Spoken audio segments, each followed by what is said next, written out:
Hello, we are happy to see you at one of the panel discussions within the forum War in Ukraine, the Battle for Culture, which is happening today due to the unprovoked aggression of the Russian Federation against Ukraine. And I am happy to welcome the participants of our panel discussion. My name is Hanna Bondar. I am an architect and an art expert by my major, and we have with us Katarina Goncharova, who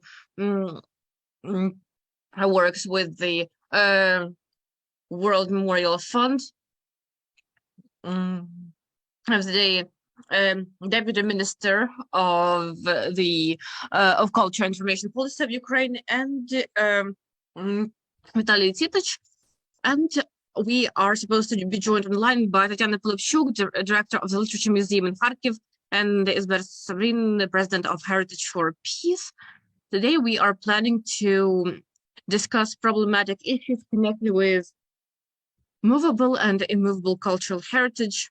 By the way, I hope that it will not just be me asking questions, but you will have questions as well. And we think that our audience will also ask questions online. So we have this first question, just to start with. Is there a mechanism of reparation and restitution of cultural values? And are we ready to invoice Russia, basically, and make it pay up? A very specific question. Maybe somebody can start. Yes, I can start to sort of outline the framework. Hello, dear friends. I am very happy to be here, and I was happy to listen to the previous discussion and be able to discuss the important issues at this panel, just like we did yesterday at the opening of the forum. For the Ministry of Culture, Information Policy, and for all our colleagues from various authorities, it is very important to understand what issues have resolved, what issues have not been resolved, and to find suggestions where we are in the situation. As for we are going to discuss very specific aspects, very specific dimensions, and the plans that need to be implemented. I can say that, of course, the issue of reparations arose almost immediately since the 24th of February last year. At the same time, several processes started at the same time. In addition to defense and protection of all processes in his evacuation of cultural valuables and so on. Of course, there was immediately a discussion in our professional sector, a number of meetings during the very were connected with documenting the damage. And one of the key participants was the Ministry for Integration of Occupied Territories. And it was their guidance when we held several meetings, including with meetings with international partners such as World Bank and other participants, the Kiev School of Economics. And I think it will be list this actually, but it was a whole range of working groups that worked on assessment of damage in various sectors. This touched all areas of life, of the government, of the society. But something that we faced most was the absence of similar assessment in this scope when it comes to cultural heritage and also the environment. As far as I know, our colleagues accidental situation, because nowhere in the world was there ever the scope of damage assessment. As for cultural heritage and sector in general, we started working actively closer to summer, and now it is the second wave of this work, I would say, because the first part was the very preliminary calculation based on what we knew at that point. We were preparing for the Lugano conference when we spoke about And there were big working groups established under every ministry. In our ministry, the working group, it contained over 100 people. Of course, it was very difficult to coordinate this group, but now we are going to have separate work on cultural heritage, because some methodologies were approved for other ministries, but in our ministry, it is still being specified, because even the preliminary work that has been done, it was good, but we now have more information, more opportunities, more people in our team. So now we are specifying procedures, but this is just preliminary stage. So we are speaking about several processes now. It is documenting the evidence of war crimes on site, and only then there is a separate track for recording of damage and demanding a compensation. We spoke about this yesterday during the working groups, and we really hope that we will be able to come up with a very clear roadmap for every of these tracks, because very often documenting of damage to objects and documenting of war crimes are very different processes with different process and different results. I will be happy if we are joined by more narrow specialists who work in the sector, but they are very different. Vitaly? Thank you. Thank you for the invitation. Thank you for the opportunity to be here. I will introduce myself briefly, because I would just want to explain why I can speak about this, what my expertise is. I am a member of a special department of the Armed Forces of Ukraine, created by the Command of the Territorial Defense Forces.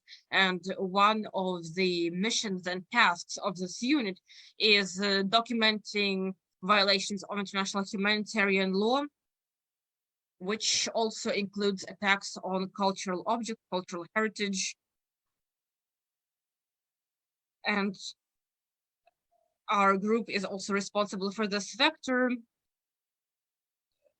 because I have a background working ecom and other organizations. I've been working in the sector for many years, even before the war, not just the full-scale war, but also before the attack in 2014. Worked on relocation of cultural valuables that were moved during the Russian Empire, during the Soviet times, but there were certain political factors that were preventing us from doing this work. Unfortunately, this wasn't discussed loudly enough, not just at the national level. These things weren't considered by very reputable international organizations which have to work on this according to the charter. I want to point out that we have had the war since 2014, and in 2014, cultural heritage was destroyed in the occupied territories of Ukraine. There are multiple facts of such violations in Crimea in relation to highly prominent objects. There was a cultural genocide of part of the Ukrainian people, the ethnic group of Crimean Tatars, the destruction of all traces of Crimean Tatar culture in Crimea, but unfortunately international organizations did not respond as they had to. Now we have unique situations when, due to the actions of the Russian regime,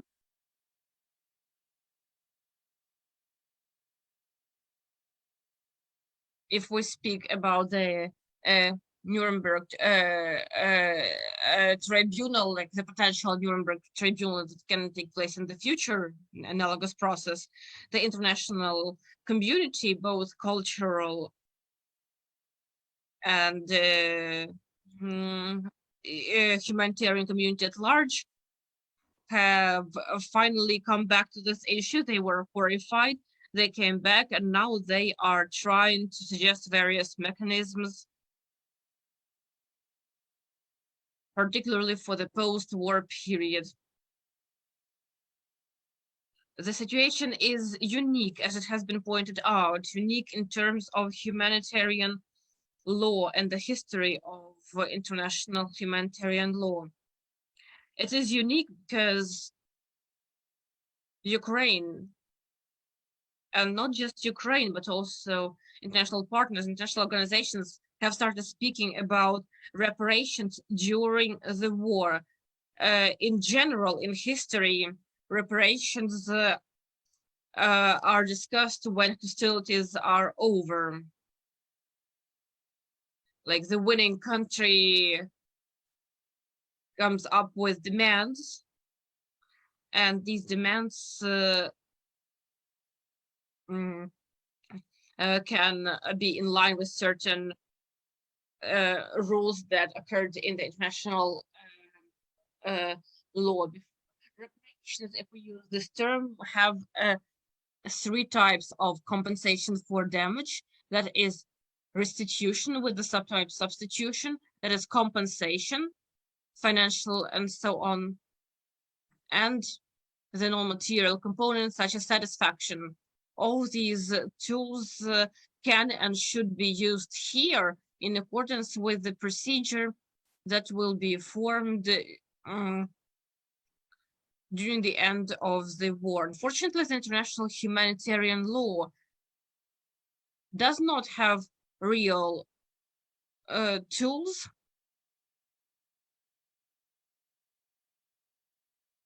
This discussion is still ongoing.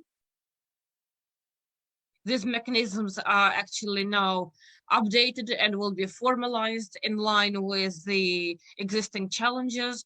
And something that makes me very happy is that the Ministry of Foreign Affairs, particularly the minister, particularly the ambassador Anton Koronevich, has been the vocal advocate of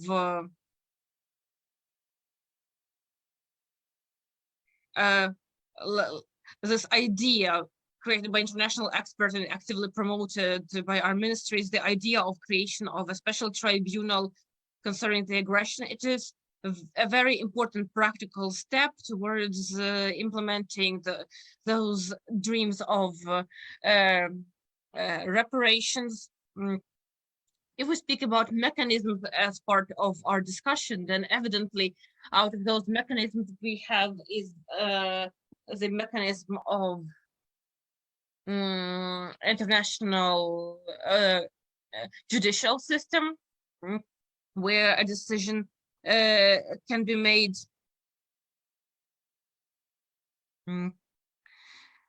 There is the mechanism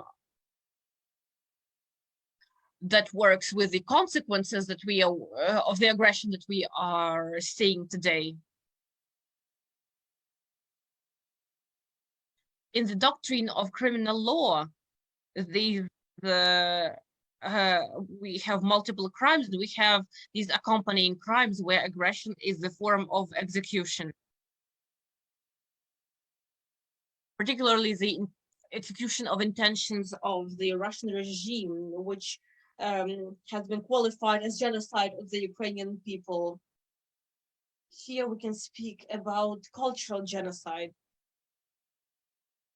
Unfortunately, this is not included in the prior definition of genocide, even though the authors still considered this 750 years ago.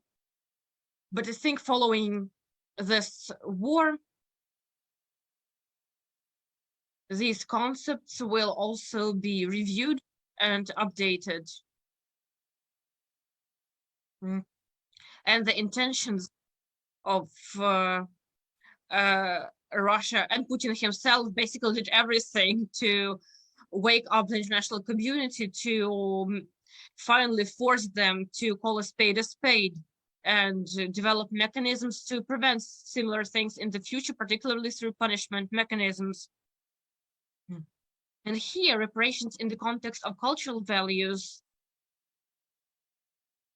become the primary thing, because they are not just about the material damage. Conversation about money, I feel, slightly devalues the conversation about the essence, particularly when speaking about culture, when objects of culture were not just damaged due to lack of protection, due to Russia not complying with international law, such as indiscriminate shelling and so on, but objects of culture were specifically targeted during attacks, both with artillery and attacks by means of theft. So essentially, theft of cultural values organized by the occupying country. So these are not sporadic war crimes. This is an entire policy that is not just takes place, it is declared at every level, and it is demonstrated very actively. So at this stage, it is most important, I feel, to speak about violations of international humanitarian law, highlighting the issue of culture as one of the real reasons for this war overall. Going back to mechanisms, all three mechanisms included in reparations can be used and could be used as part of repaying damage caused to Ukrainian culture by this conflict. The key thing that we hope for is the tool of restitution, because restitution means recovery of what was destroyed. Of course, cultural heritage cannot be measured in money. They are valuable in themselves. And of course, Ukraine is interested in bringing them back here. Unfortunately, we have numerous facts, particularly facts that we are documenting, of destruction of cultural objects when we speak about immovable cultural heritage. And these losses cannot be restored. Clearly, we have to speak about rebuilding, recovery. This is what Ms. Deputy Minister said. We need to have a clear, specific methodology of assessment. The cultural community must have an understanding of what we need to restore and how we need to restore it so that it can be articulated. We met at the platform of the Ministry of Culture, and we said that we are basically ready to rebuild it right now without waiting for the end of the war. And we are not even looking at reparation mechanism yet. We are ready to provide expert and financial aid. Governments of our partner countries are ready to do that, not taking into account the mechanism of reparations as they are. We need to use this mechanism in a smart way. As for the reparations, it is very important. Sorry, not reparations, but restitutions. It's very important to go back from what I started. Right now, Russia uses those remnants that they have left after our so-called brotherly co-living within the past 300 years. Any person who knows of the history of culture understands what I'm talking about. A lot of artifacts were taken out from Ukraine, and we all know why they did that. Within the context of reparations, I would suggest that our cultural community talks globally about restituting those values, those that were taken out of Ukraine during the Soviet times, and that are now in Tretyakov Gallery and many others. We also need to take into account the mechanism of restitution, of bringing back those artifacts to Ukraine. Unfortunately, the mechanism of substitution is not the best way to go. It's hard to use it with these cultural artifacts because we don't need someone else's culture. We do not want that. It's not valuable for us. We do not want to have something from Russia. So we're not talking about substitution. As for the compensation, it's not also what we also need that when it comes to reparations. We need satisfaction. This is not a material thing. This is mostly what we also need. The cultural community also needs it at the expert level. The Ministry of Culture must put forward the demands, restitutions using the international UN courts when Ukraine will demand satisfaction. This is recognition of cultural genocide, recognition of those historical facts. As a lawyer, I'm telling it to you. This is about legitimization of those things which are obvious to us. A lot of people laughed that Russians said that there is no Ukrainian culture, there is no Ukraine, this is just Eastern Ukraine, Russian culture. Well, we always laughed at that. Of course, it's not true, but unfortunately, some people said that. And I think that this mechanism of satisfaction must be taken into account. The fact of cultural genocide also must be taken into account. Thank you so much. Thank you. Katerina, please tell us. I know that there is a very good website which was created by the Ministry of Culture where we can see destroyed objects of immovable cultural heritage. How do you collect information about all these? I would like to reflect what Vitaly has said. So this is a very long, very thorough work, and I will tell you a little bit more about it. I think you remember your psychological state at the start of the full-scale invasion on the 24th, 25th of February and the next days to come. Back then, together with my colleagues, we have started creating this website. This was our group of many people who cooperated to create the Museum of Maidan. One of such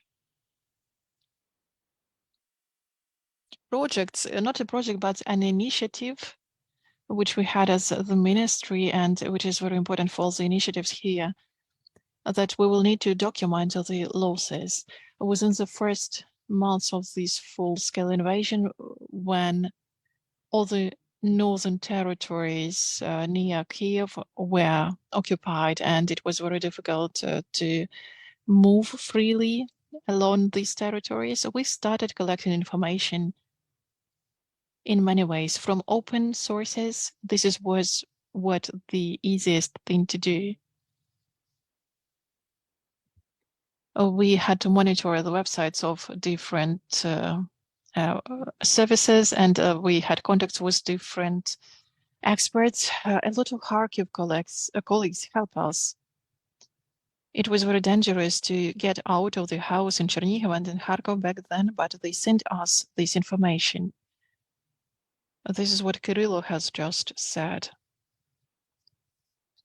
These are those people who care about these questions of preserving cultural heritage. They are protecting it. They consider them more important than their own life.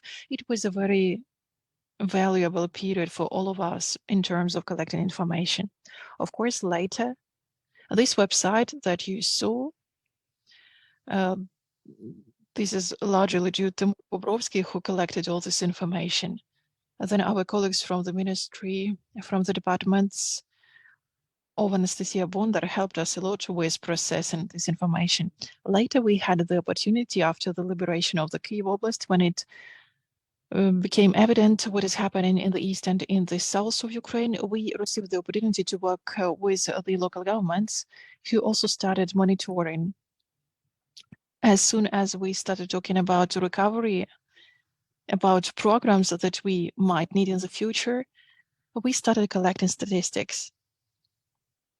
I can say that this is a very complicated process because statistics is a quite complicated thing. We need a lot of information. Speaking of collection of data, it must include a dossier, a folder, information for each object. Right now, I must say that this is something that was impossible to do in the beginning of the full-scale invasion. We can only do that right now. It requires a lot of organizational resources and investments. The ministry works hard to do that. All this data will be connected with the state registry of immobile landmarks, 3D scanning of objects, photo geometry, and all the data that would allow us working with these programs will be collected in those folders. This is a very thorough work that we need to do. The biggest challenge is that we cannot always do that at once, or we cannot do that right away after the liberation of the territory. Those challenges shall be taken into account when we are talking about some kind of work, from evacuation to some kind of documenting.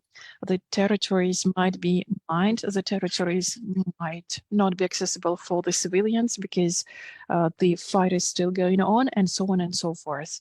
I'm not even saying about such things as lack of petrol, lack of body armor, coordination with the local authorities through these peculiarities of access. This is a very difficult range of actions which needs coordination, because we need a lot of permissions to do that. That is why such registry, such website are very important. They contain a lot of information, they are important emotionally, and it requires a lot of work to be done. It cannot be done fast. We cannot cover the entire territory of Ukraine right now. It is still under attack. We cannot accumulate all this data for our own needs right now. Documenting war crimes is a separate track because it requires specific access, specific approach, and not always it happens right away after the occupation of the territories where it is possible. All this work is coordinated in different ways depending on the situation. Each time it is individual. Thank you so much. Maybe our colleagues have some kind of proposals or information. We have a lot of colleagues online. Katya, Tatiana. I would like to add that I represent World Monument Fund, and we support one of the projects to evaluate losses. That is why I would like to share my impressions and to tell you more about how important it is.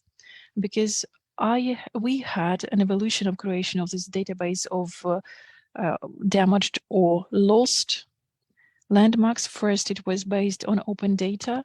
All of us used it. All international donors used this database, and everyone was really grateful to have this verified information in open source.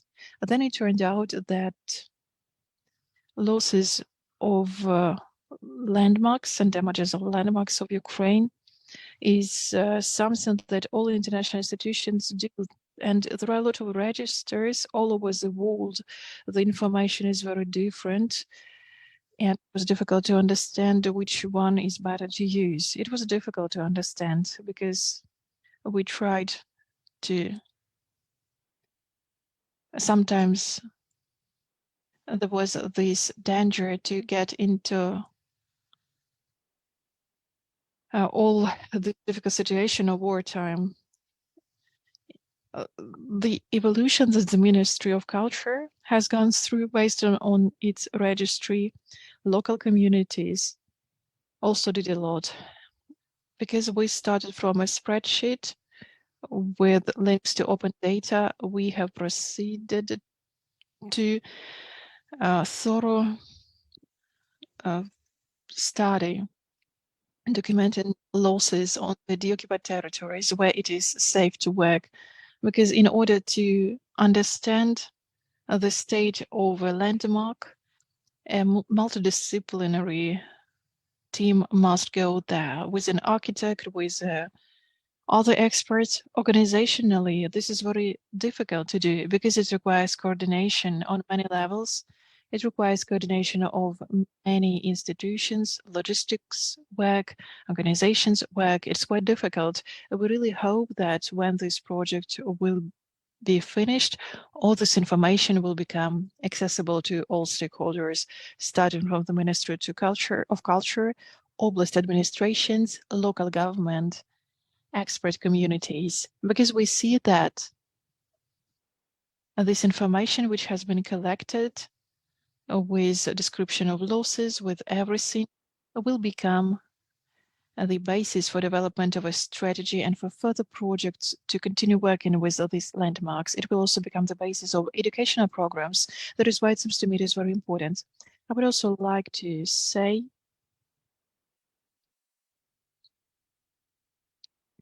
about the legal framework, because right now we think that these data are needed by the experts, because it is us who will rebuild this country. And despite the fact that we want compensation, satisfaction, and restitution, we think that the most important thing right now is strategy in terms of rebuilding, recovery of not only landmarks, but also of cultural communities, because this war has stripped many people of their traditional place of living, of their habitat, the place where they lived, places to which they were connected, that they identify themselves with.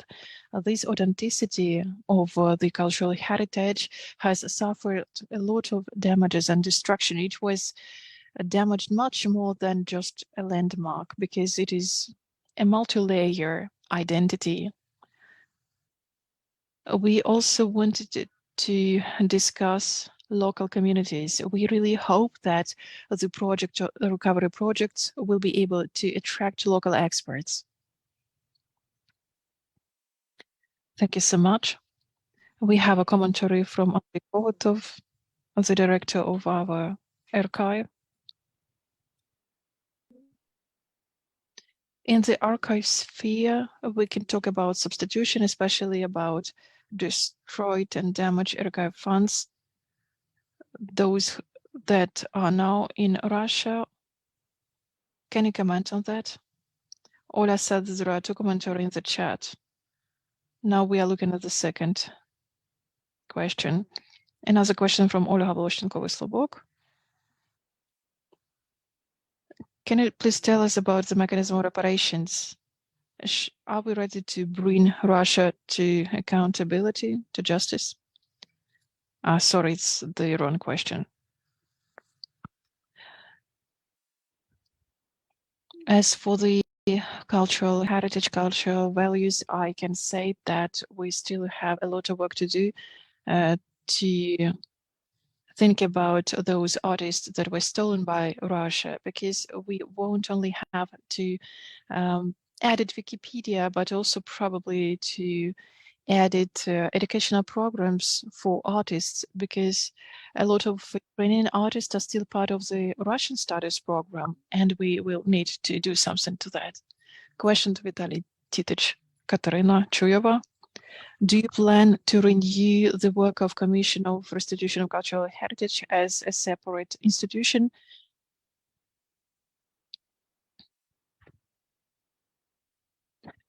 I think that we'll be able to answer this question a little bit later. Right now, we say that within the ministry, such group is created because we have the need to thoroughly work through a series of questions with the expert community, including those related to the restitution of cultural artifacts. And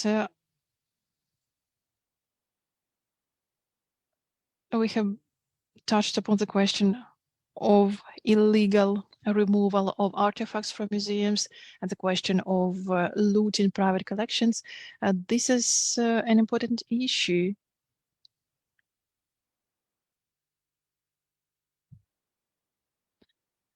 This is a question of money as well. In any case, it is very important because we have a very difficult situation in terms of what happens in Ukraine and in terms of the further periods. That is why we need to discuss that right now, because we need to understand everything. That is why we are talking about losses, about damages. How do we restitute, compensate losses to people who lost to their houses and private collections? That is why we talk a lot about the assessment of losses, but we talk less about strategy in this area. I must say that when we are talking about cultural values, about cultural heritage, first of all, we need to assess these losses. This is very hard work to do when it comes to movable property as well. It has been widely discussed.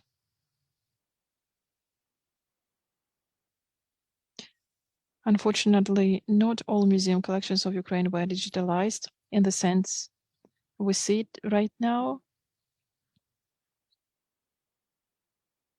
Part of the documents were taken out by Russians when we are talking about Kherson Museum and many others.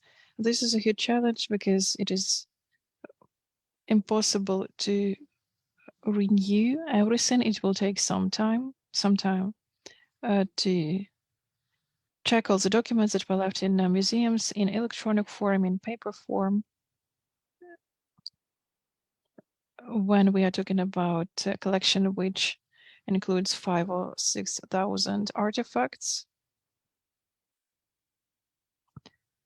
When we're talking about big collections, for example, collection of Kherson Local History Museum includes more than 180,000 artifacts. It will take a longer time. It requires a lot of human resources, a lot of money, and it requires a safe place to work. Of course, I really want to discuss the archives as well, because our archives contain a lot of documents.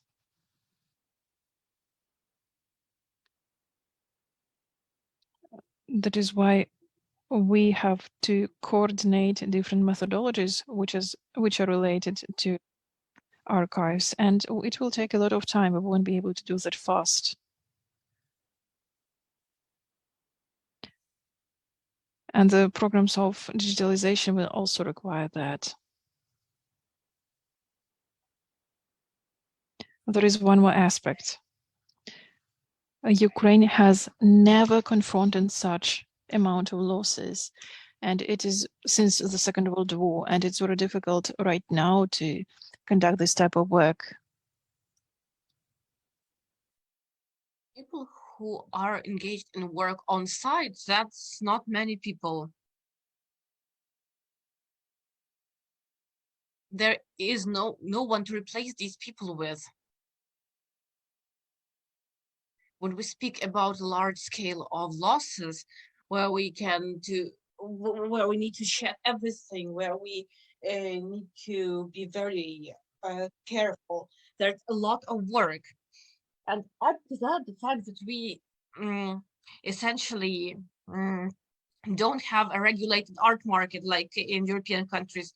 That's another challenge that we have. For instance, the issue of um, providing estimates for these objects.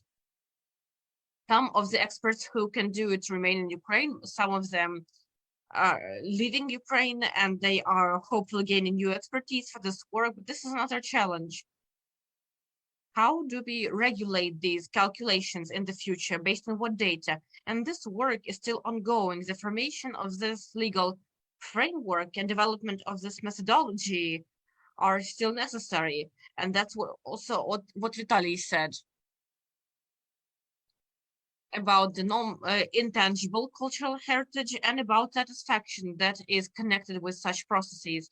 There is also enormous work. For example, borscht was included in the UNESCO list, not just for no reason. Of course, there was a joke that the entire country is carriers of the borscht culture, but that's essentially true. And we are now losing a lot of history, local memory. And calculating all of this is an enormous challenge. Thankfully, we haven't faced that kind of challenges before, I guess, thankfully. And our partners working with UNESCO, working with ITC, working with the UN, will, I guess, form a united group of experts who are now consulting Ukraine and then will be helping us to perfect those mechanisms and supplement them from the standpoint of international law, because we don't have this experience. I guess, thankfully, we haven't been facing this particular challenge during the past decades. We are not going to repeat time and time again that we should have thought about this. But of course, we were hoping that there wouldn't be a war of this scale in the center of Europe. Unfortunately, we weren't able to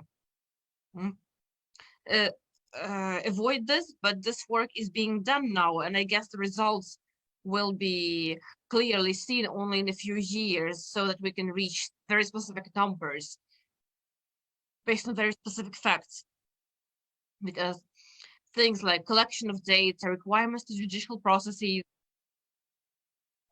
all of them have specific standards which materials that have been collected should adhere to. There will be the question of verification and the possibility of use of the collected materials in this or that case. I guess Vitaly will be able to say more about this, but there will probably be say a set of cases when there is a big investigation and it includes a number of different cases. I guess this is one of the biggest challenges because the law enforcement system, like we discussed from the very beginning, due to these horrible crimes against humanity and many other things, the law enforcement system is overburdened. And when we speak about investigations of cultural heritage, we need to find resources for this as well.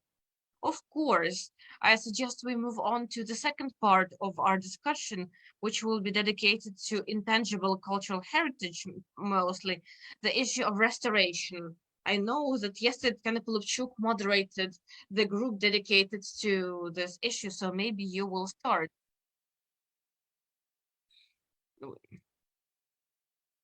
Tatiana, how do we invite Tatiana to speak? She's with us online. We don't see the participants who are online on the screen yet, so Tatiana is not here yet, right? Oh, no, I am here. Sorry. I guess my internet is not very good.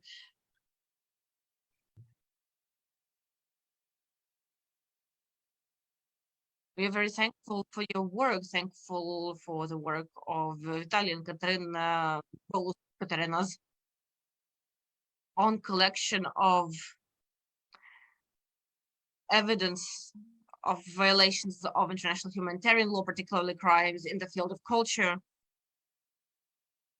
The information we see, particularly based on the results of the MH17 investigation, because the main culprit cannot easily be brought to justice. We know it was very difficult in Maidan cases as well. I understand this work is very important. How realistic would it be to bring the perpetrators to responsibility, to justice? What timeline are we talking about? And what is the likelihood to bring Russia to responsibility for crimes against culture? If that's a question to me, that's a very important question, you know? I would comment on the statements that I heard here. Something that's important to understand for society and for our international partners is that many of these crimes, many of these violations, the sheer number undermines the possibility of investigating them. You mentioned Maidan, for instance, and that's a vivid example of our judicial system being in a state of this profound discussion.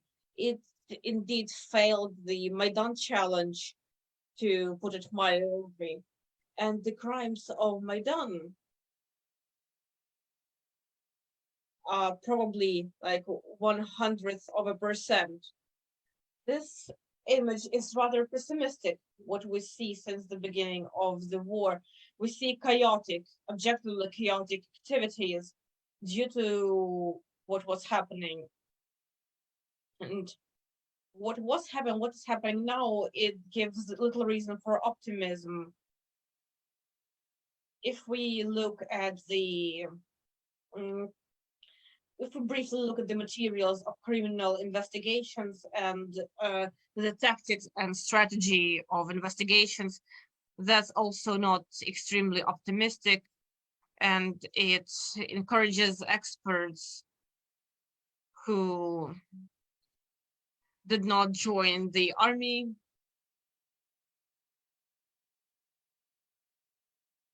to engage in this process and help within the model that we used during the investigation of Maidan cases, I guess, creation of specific advocate organizations where we need to help from within in specific criminal proceedings.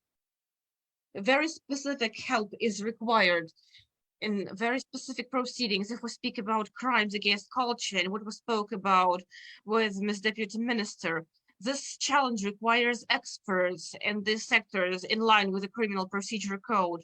And using the model of Kherson case, we demanded that independent experts be engaged, people who are working in groups developed by the Ministry of Content Information Policy, people suggested by our department.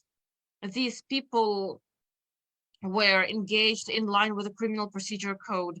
And I think this enabled us to see this light at the end of the tunnel, at least with the regional museum in Kherson. But there are thousands of such museums, and we need to form a pool of independent experts. Independent, I'm highlighting this word because judicial process requires independent expertise. This means that a specific museum worker is a witness about this collection, has a different status in the issue of the specific case. An expert that is engaged should be very high, maybe even higher than the level museum workers. And these experts should be engaged in the criminal proceeding or provide their expert conclusions for the judiciary. This is a very important subject. I would be happy to discuss it more, but we are limited, I guess, in our time. But I would also like to reflect on the challenges that we have and how these challenges can be resolved, because we immediately proceeded to the question of what are we taking and from whom when we win. But before that, we need to survive. And we need to acquire certain results. And as Ms. Chuhoeva said, nobody was ready for what happened. for objective and subjective reasons. But it means that we need to be looking for mechanisms how to improve our opportunities, how to improve opportunities of Ukraine. Something that hasn't been done and should have been done is to use a model existing in many ally armies to create special cultural property protection units, so-called CPP units. We should have studied their methodology, standards of work. This has all been developed. We already had a meeting with the Ministry of Culture. Foreign colleagues also come here and they offer specific help in the creation of these units. Institutional support, material support. We are speaking about Blue Shield units. And this could be a simple, smart, and effective step.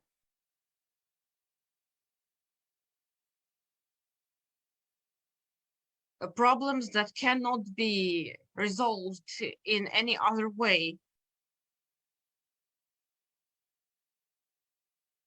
It is good when the territory is deoccupied and there are at least 50, 60 kilometers to the contact line.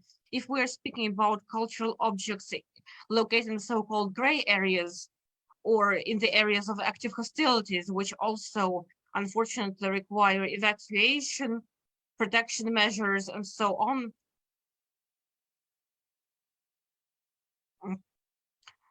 only military units can operate there. That's it. And we have an opportunity now. I'm speaking about the legislative basis. We have an opportunity to create a special type of military, the territorial defense forces, who are tasked with these duties in the context not only of cultural heritage, particularly evacuation, participation in protection of civilian infrastructure objects. We just need to take another step and perfect this system at the legislative level. And the Ministry of Defense and Ministry of Culture also need to show initiative. Now there is a stage of the war which requires that we already do this. This may have been difficult during the first months, but we need to come back to this issue now. If we fail to do this, we will actually increase these irrevocable losses. So that's what I would like to convey as an idea. We are ready to share. Our group that was created by the territorial defense team is ready to share. Evidently, 12 people are not enough to do what the situation requires, but at least we have developed some models, and this experience can already be used in line with NATO standards. This is nothing new. Implementation of NATO standards is our national doctrine. We are obliged to do this. We have undertaken this commitment ourselves back in 2016, and it says so directly. So that's my suggestion for the Honorable Ministry to also think about this as a tool which can be used to resolve issues of cultural protection. Thank you very much. I would like to ask if Tatiana Polupchuk is with us, director of the Literature Museum from Kharkiv. She should be online. Yes, yes. Yes, I have been here, but my internet wasn't good. Oh, wonderful that you are here. Thank you.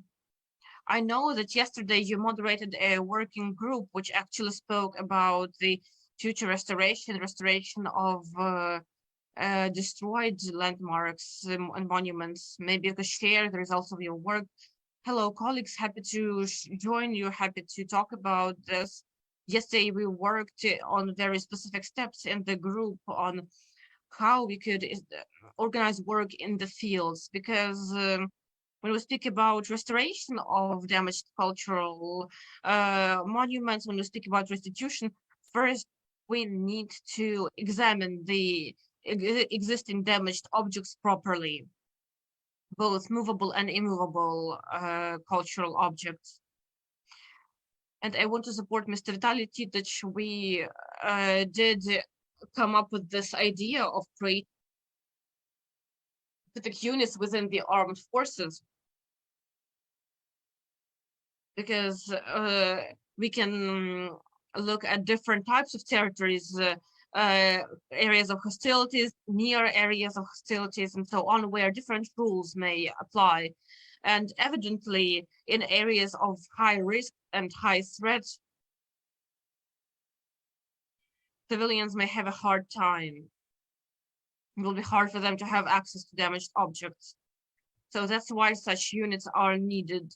We issued it as one of our recommendations to at least start work in this vector of establishing such units.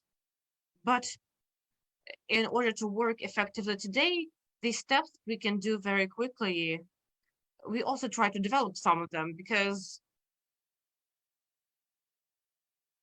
today, as practitioners, we encounter the situation that it's very difficult to get access to objects. It's very difficult to coordinate among various players working in this field of research of cultural heritage, or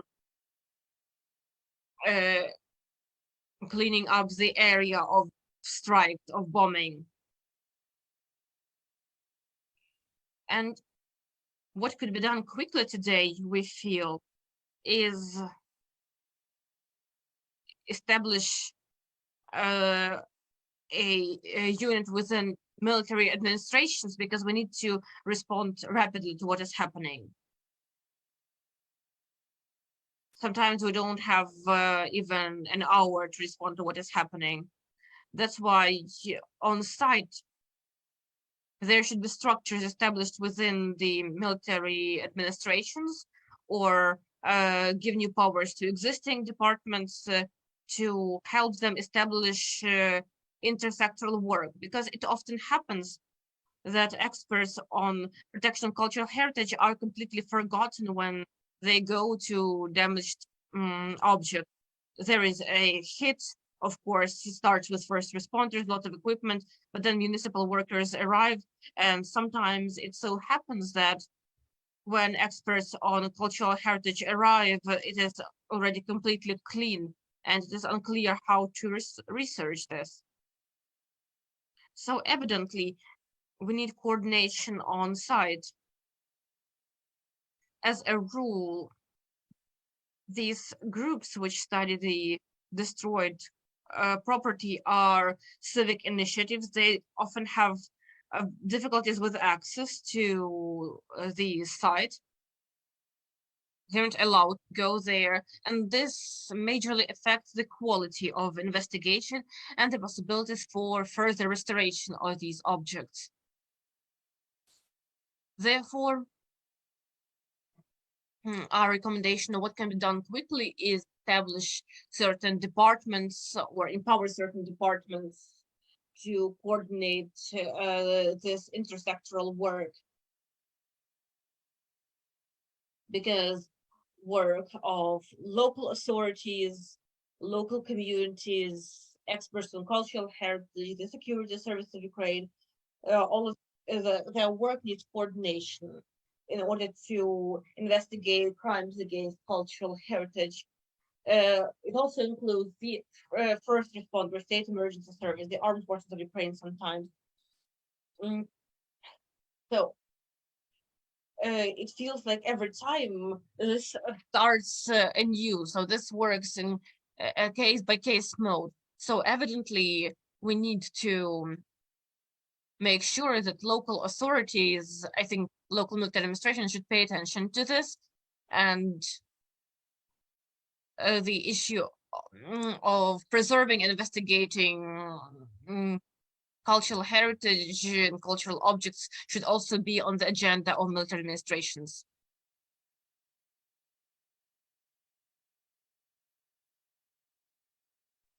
We have discussed a lot the necessity to create this data as soon as possible, to submit them to the ministry, to make a stock of all the damaged objects.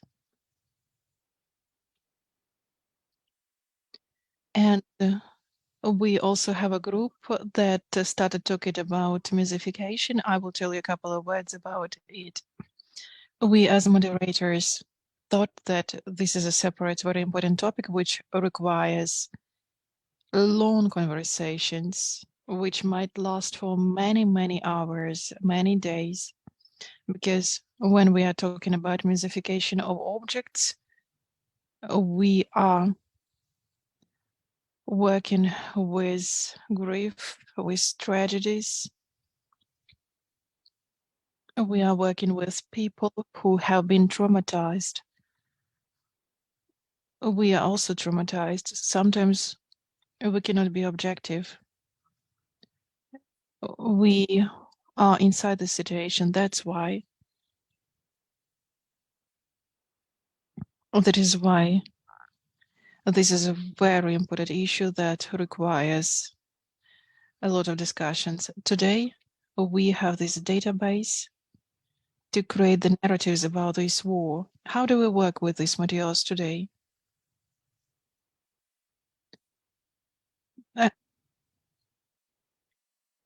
There are a lot of important issues such as the intellectual property, and I'm sure it will be important during the process of museeification.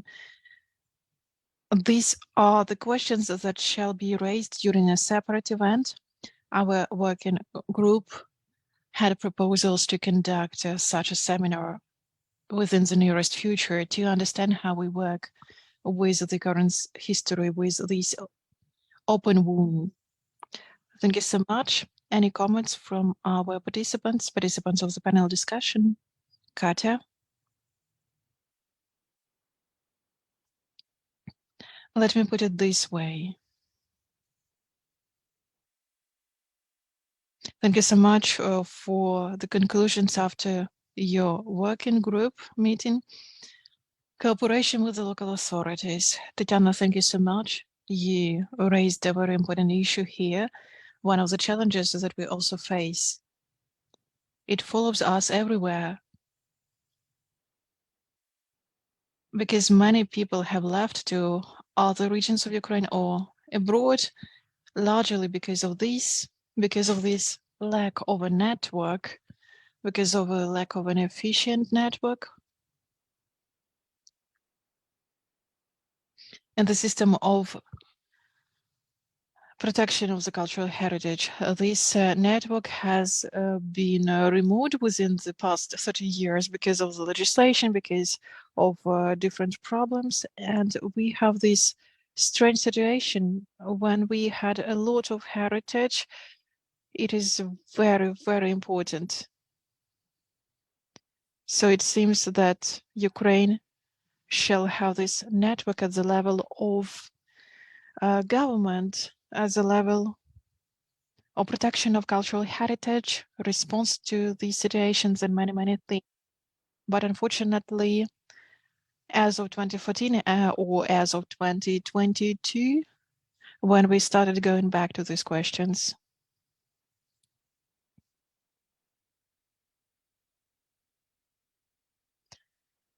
sometimes it is necessary to have a quick response. There are people who have proper qualification, people who know what to do, know how to develop these acts of monitoring, who know how to do everything at the level of bureaucracy matter. It matters what kind of format, what kind of template you will use, what stamps needs to be taken and everything. Who have to sign it. At this stage, we saw in which regions of this system might work.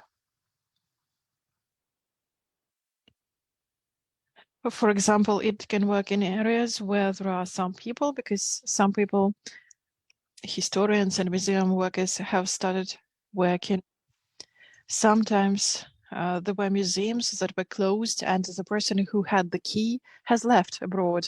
Sometimes when we reach out to the local administration, they say, We had 600 people, but now we have several dozens.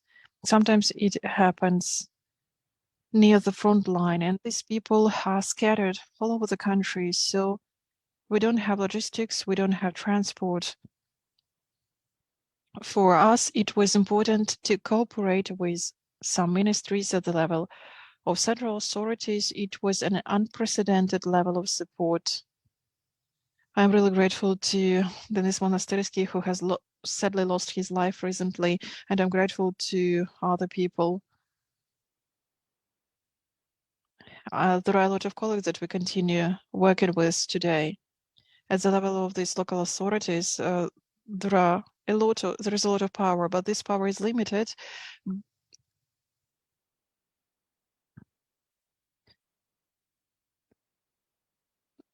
Partly the Department of Culture can be responsible for this, partly the Department of Architecture and City Planning. Sometimes there is only one person who is responsible for all these issues.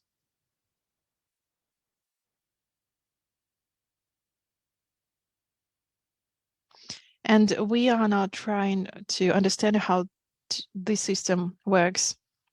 This is the basic network of protection of cultural heritage. We have thousands of museums and libraries. This key network has been damaged. And it is impossible to build it overnight. It is impossible to do it only using civil society, because we understand that we all have our limitations. That is why it shall be a joint effort. And we need to have a new system of forming this state registry.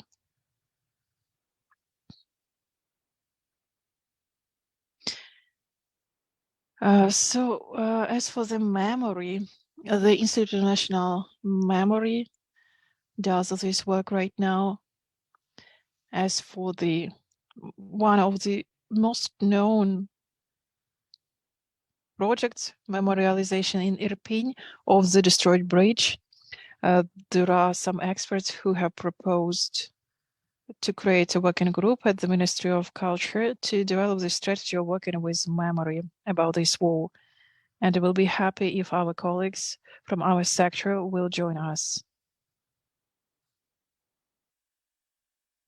Taking into account of the situation that goes on in the region. May I comment on that? So, Katerina, we have concrete proposals within our group.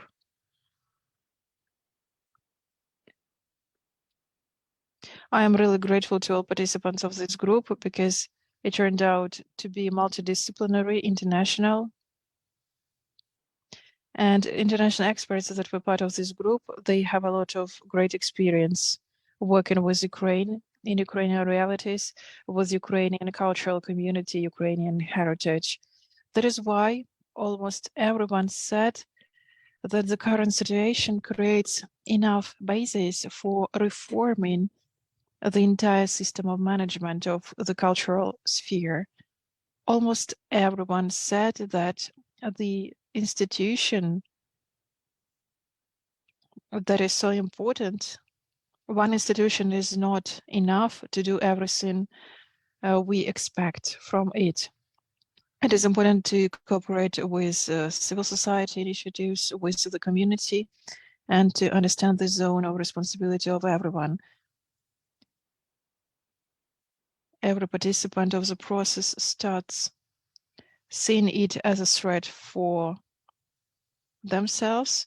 That is why it is necessary to identify the spheres of responsibility of the state and non-state sector, to identify the rules of the game and coordinate the efforts. Almost everyone said that the sector of architectural restoration was in crisis even before the war. The war has made it even worse. Almost everyone said that as of now, we lack educational programs. We all know that these departments the universities that existed in several places in Ukraine.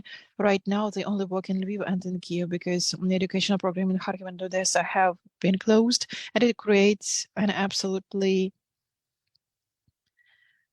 difficult moment to educate and teach future art historians. It is also very important to improve our legislation because there are very few mechanisms of emergency response, because as we know, the sphere of conservation and restoration is very, very problematic, and we lack fast progress in this area because there is a very complicated administrative system and management system. We lack experts because many of them have left Ukraine, and a lot of architects they were men and they had to join the armed forces of Ukraine. Before the war, we had a huge program of restoration, conservation that we were happy to welcome. When the war has started, a lot of landmarks were in difficult conditions, in awful conditions. That is why we had the wish to consider these landmarks who were in dire straits before the war, to consider them as important as those that have been damaged after the start of the full-scale invasion. We have also discussed the lack of basis to conduct technological research, including research of historical construction materials. That is why we need to use physics and chemistry in the practice of restoration and conservation. It is very important. That is why I would say that it is important to improve the legislation. The situation in the area of architectural restoration is catastrophic because the administrative system is not perfect. It is also very difficult to receive certificates for architects.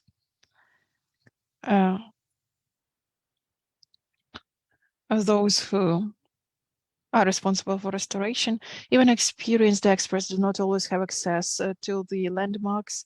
We also lack enough technological support, enough human potential, and the questions related to education are very, very important. We have discussed possible ways to tackle these issues. I would say that these are strategic and tactical things. Among strategic, these are legislative initiatives, the law on restoration, the law on conservation, changes of the procedures of selecting the architect according to the law on public procurement. It is also necessary to introduce selecting the architect based on qualifications and experience, not based on the lowest price.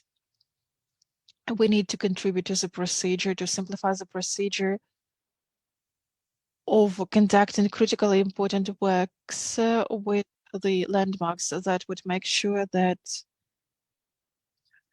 So this is the problems that we have discussed before. Sometimes it is easier to replace a small element than in 5 years have this building destroyed. Strengthen the experience exchange programs, introduce educational program for administrators of cultural sphere with guaranteed employment, at least in the midterm, to have special courses, trainings of responsible users of landmarks. As for the international norms and standards, my group was international. That is why we have agreed that as of now, there is no common terminology in the area of construction and architecture conservation. That is why we need to develop a joint dictionary. This is very important. Adaptation of international norms into Ukrainian reality.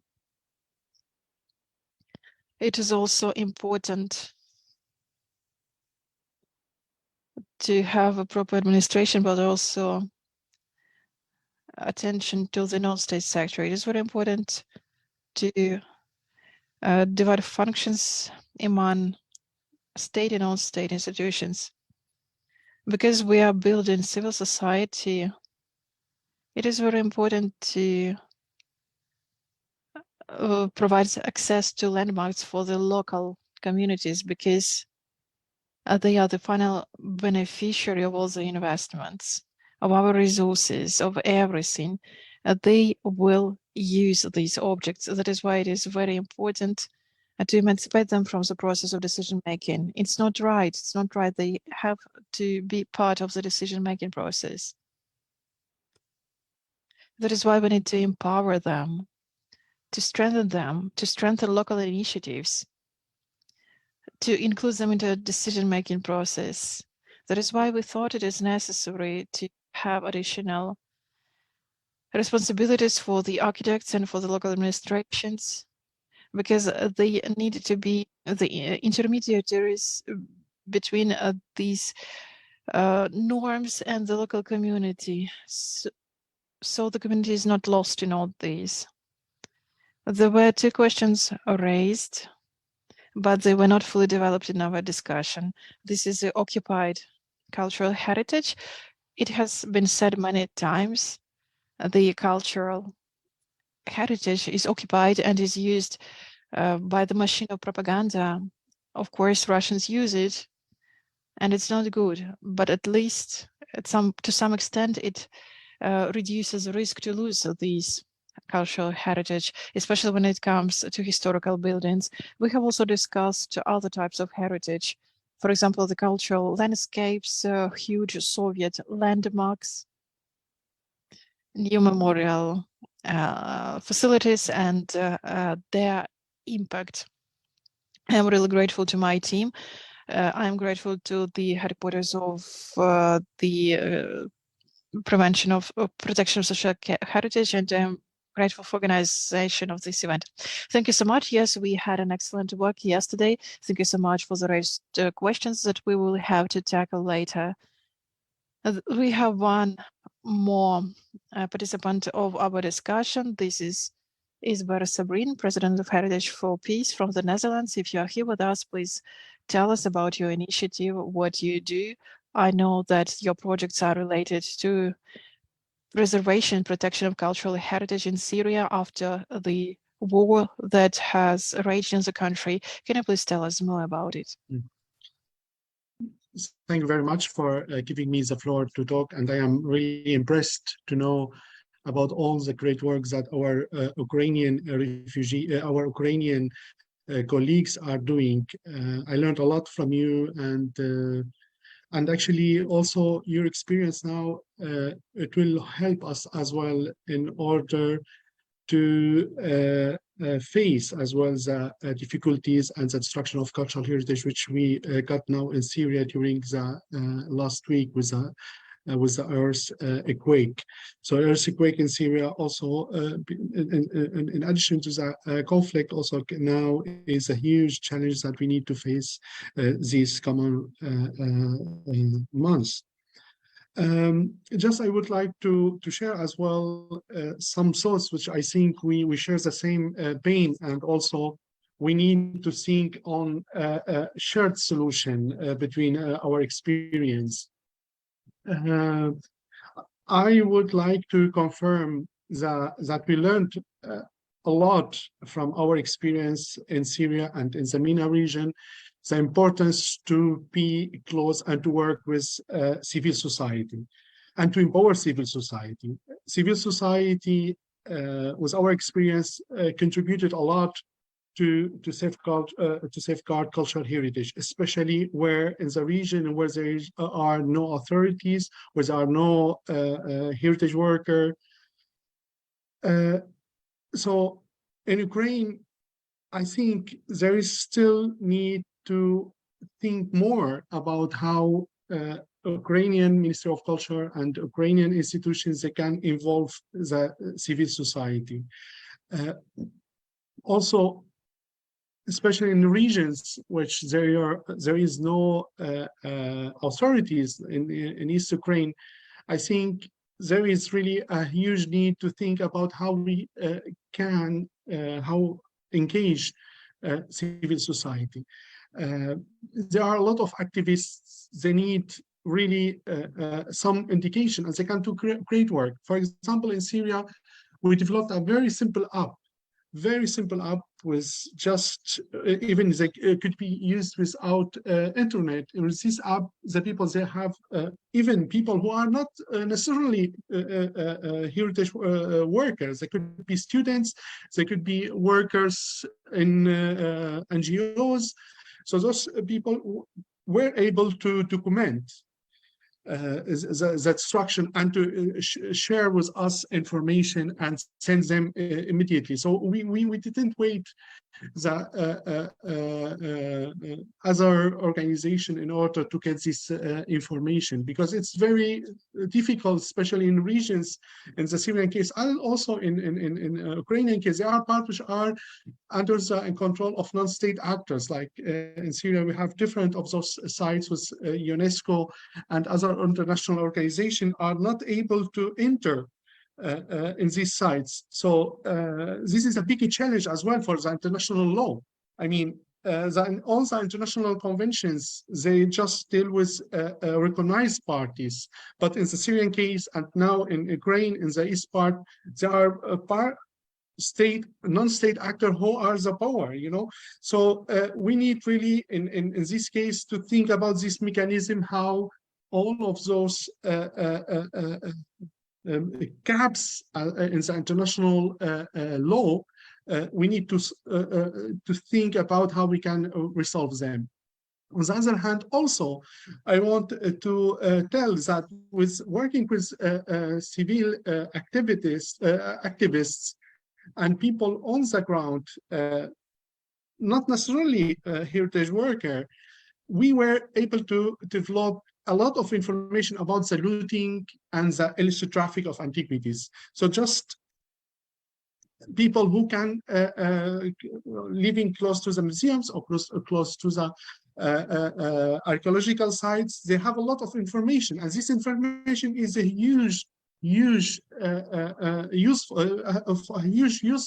useful and helpful, because with having just small collections of photos, we can track as well the looted archaeological object, or even the looted museum objects. So this is really very important, that to promote that also locals and establish as well a very trustful relationship between the heritage workers and the local people. So this is crucial. This is very, very, very important. And also, I want to tell regarding to the restoration, and any action should be immediately taken now during the conflict. All of those actions, and also we learned from Syria, we learned the importance of combining heritage protection with the humanitarian actions. So, for example, in Syria, we were working with the humanitarian organizations in order to send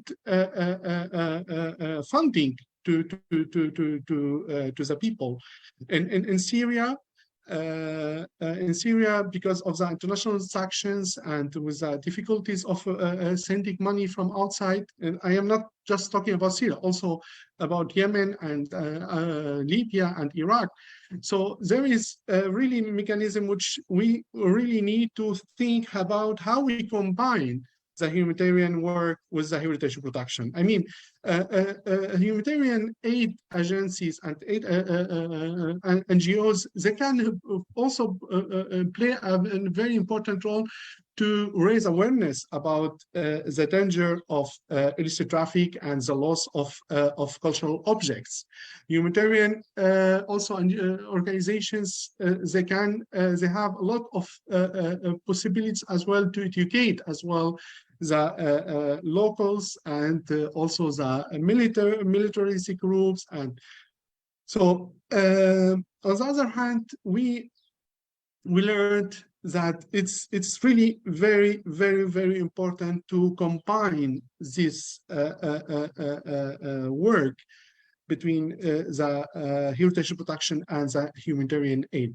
Also, it's very important also from our experience to tell that heritage protection projects, they should be humanitarian projects. I mean, we through our projects also, we work to provide salaries for people who suffer the conflict. So this is really something we need to be very aware in Ukraine, that now a lot of aids and a lot of international support come. But we really need to think about how we create humanitarian actions through heritage projects. Because also, I mean, in our country and in other conflicts area, the heritage workers, they suffered a lot from the lack of salaries, the lack of income, and they suffer in their daily life, and which is very important what the Museum of Central Crisis is doing today, to think about the mental health and the support of the heritage workers. So it also, I learned from our work that also we need to be very aware from international organizations, especially big agencies who can do heritage projects. So the projects and the funding should go to the Ukrainian. I mean, we cannot think about having projects with millions of dollars and just a few of this money go to the people on the ground, and the most of the money go to salaries in Europe or in the United States. So this is something very, very important. We should really be aware in Ukraine that all the international huge projects for cultural heritage, they should have a mechanism to be controlling as well, that at least 70% of these projects should be invested and for the Ukrainian. So also the restoration projects, they should really be immediately for the benefits of the people. We cannot think about restoration in huge museums, or we should think about the restoration of sites and monuments which can immediately benefit the local communities. Castles or big museums, they are important, but the restoration priorities, from our experience, we learned how could contribute to the well-being and to the also to the self-esteem of the people who suffer the conflict, if this restoration benefits the whole community. So there are a lot of things to talk about, but I will stop here, and I hope that I can contribute to these important discussions, and we will be really happy to be in contact and to develop ideas and to work together for the future. Thank you very much.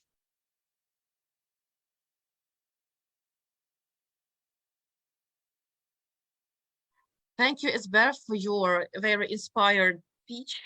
Ukrainians are very sympathetic to Syrians in view of the recent tragedy, and I hope that everything will work out for Ukraine and for Syria. Colleagues, we must wrap up our panel discussion.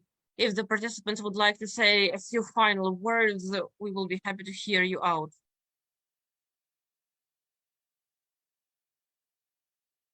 I guess I would like to thank once again all organizations and everyone who joined the organization of this event. I am thankful to everyone who participated in discussion groups, because it wasn't easy work, and I'm thankful to everyone who participated in the panel discussion. I mean, everyone. Thank you very much. Likewise, I would also like to thank those who initiated this process, I also want to thank everyone, the organizers and the participants, and I'm looking forward to future meetings. Thank you.